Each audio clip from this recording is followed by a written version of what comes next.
Students విదేశాల్లో చదువుకోవడానికి వెళ్తున్న స్టూడెంట్స్ వాళ్ళు తీసుకోవాల్సిన జాగ్రత్తలు అంటే ఇప్పుడు అక్కడ కాలేజీ గురించి కానీ తర్వాత అక్కడ ఉన్న పరిసరాలు మనకు సూటబుల్ అవుతాయి. ముఖ్యంగా మన ఇండియన్ వెదర్కి మన కల్చర్కి సూటబుల్ ఉన్న కంట్రీస్ ఏవి? సూటబుల్ అన్న కంట్రీస్ అనేది ప్రతి దేశానికి కూడా మన భారతీయ విద్యార్థులు వెళ్ళొచ్చు. ఇదేంటంటే ఎకానమీ మీద ఆధారపడి ఉన్నది. ఒక దేశంలో విద్యాభ్యాసానికి వెళ్ళాలంటే డిపెండ్స్ ఆన్ ఎకానమీ.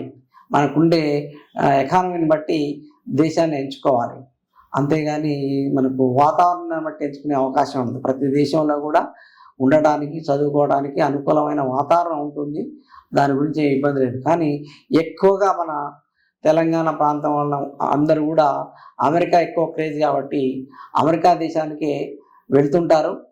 అమెరికాకి వీసాలు కూడా ప్రతి సంవత్సరం సుమారు 80,000 నుంచి 1,00,000 మంది కూడా వీసాలు ఇస్తుంటారు అమెరికా దేశం.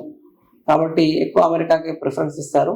కానీ ఈ రోజుల్లో అమెరికాకి వెళ్ళడం కొంచెం ఆలోచించి నిర్ణయం తీసుకోవాల్సిన అవసరం వచ్చింది. ఎందుకంటే ఇంతకుముందు ప్రతి వాళ్ళు కూడా అక్కడ జీసీ అంటే గ్రీన్ కార్డు వస్తుందనే దాని గురించి వెళ్ళేవాళ్ళు.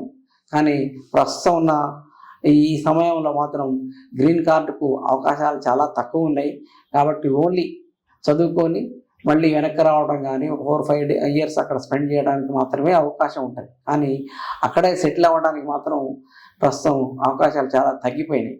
ఈ విషయాన్ని భారతీయ విద్యార్థులందరూ గమనించాలి. తర్వాత రెండోది, ఎక్కువ శాతం బాగా భయపడుతుంటారు వీసా. మనం ఒక దేశానికి ఏ దేశానికి వెళ్ళాలన్నా ఒక ఎంట్రీ పర్మిట్, దాన్ని వీసా అంటారు. అలాంటి వీసాలో చాలా రకాలు ఉంటాయి. అందులో స్టూడెంట్ వీసా అని, విజిటింగ్ వీసా అని, జాబ్ వీసా అని, తర్వాత ఇలా రకరకాల వీసాలు ఉంటాయి.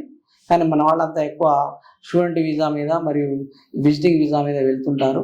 స్టూడెంట్స్కి వెళ్ళడానికి సరైన ఫైనాన్స్ ఉంటే ఒకటి, రెండోది వాళ్ళ డిపెండ్స్ ఆన్ వాళ్ళ క్వాలిఫికేషన్ బట్టి ఉంటుంది. వాళ్ళకి మెరిట్గా ప్రతిపాదన అప్లై చేసుకోవడం జరుగుతుంది.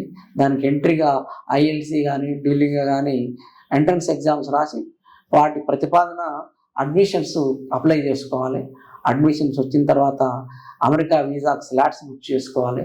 స్లాట్ బుక్ చేసుకున్న తర్వాత ఇంటర్వ్యూకి హాజరై ఇంటర్వ్యూలో సక్సెస్ అయితే అమెరికా వెళ్ళడానికి వీలవుతుంది.